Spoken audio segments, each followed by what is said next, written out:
ಹಲವು ವರ್ಷಗಳ ಕಾಲ ನಿಂತು ಹೋಗಿದ್ದ ಕುಪ್ಪೆಪದವು ಬಳಿಯ ಕಿಲೆಂಚಾರು ಗ್ರಾಮದ ಪಡೀಲ್ ಪದವು ಗಡುಬು ಸ್ಥಳದಲ್ಲಿ ಶ್ರೀ ದೈವ ಮೈಸಂದಾಯ ರಾಜನ್ ದೈವ ಕೊಡಮಣಿತಾಯ ದೈವದ ನೇಮೋತ್ಸವ ವಿಜೃಂಭಣೆಯಿಂದ ನಡೆಯಿತು.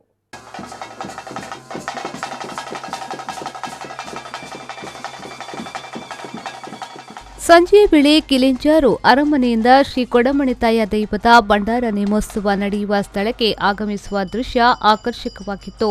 ಕುಪ್ಪೆಪದವು ಮುಖ್ಯ ರಸ್ತೆಯ ಮೂಲಕ ದೈವದ ಭಂಡಾರ ಆಗಮಿಸಿದ್ದು, ದಾರಿಯನ್ನ ತಳಿರು ತೋರಣ ಹಾಗೂ ಹಣತೆಯ ದೀಪಗಳಿಂದ ಅಲಂಕರಿಸಲಾಗಿತ್ತು.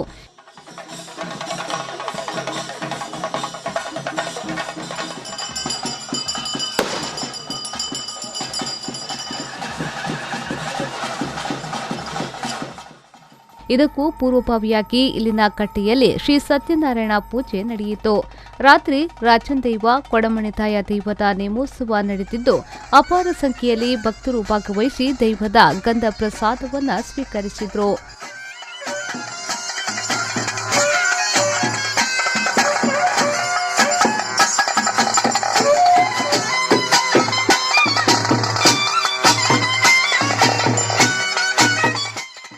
ಈ ಸಂದರ್ಭ ಕಿಲೆಂಚಾರು ಅರಮನೆಯ ಮುಖ್ಯಸ್ಥರಾದ ದಿನೇಶ್ ಬಲ್ಲಾಳ್, ನಡಿಕಂಬಳಗುತ್ತಿನ ಮನೋಹರ್ ಶೆಟ್ಟಿ, ಬಂಟ್ವಾಳ ಶಾಸಕ ಉಳಿಪಾಡಿಗುತ್ತು ರಾಜೇಶ್ ನಾಯಕ್, ಶ್ರೀ ಕೊಡಮಣಿತಾಯ ನೇಮೋತ್ಸವ ಸಮಿತಿ ಅಧ್ಯಕ್ಷ ಯಾದವ್ ಪೂಜಾರಿ ಪಳ್ಳಿ, ಗುತ್ತು ಬಾಳಿಕೆಯವರು ಹಾಗೂ ಗ್ರಾಮಸ್ಥರು ಹಾಜರಿದ್ದರು.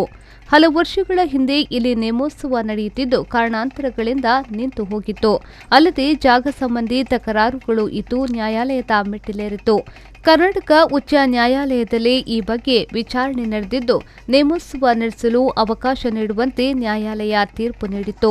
ಅದರಂತೆ ಇತಿಹಾಸದ ಪುಟ ಸೇರಿದ್ದ ನೇಮೋತ್ಸವ ಮತ್ತೆ ಪುನರಾರಂಭಗೊಂಡು ವಿಜೃಂಭಣೆಯಿಂದ ನಡೆಯುವ ಮೂಲಕ ಗ್ರಾಮಸ್ಥರಲ್ಲಿ ಹೊಸ ಉತ್ಸಾಹ ಮೂಡಿಸಿದೆ. ಸಂದೀಪ್ ಸಾಲ್ಯಾನ್, ವಿ4 ನ್ಯೂಸ್, ಬಂಟ್ವಾಳ.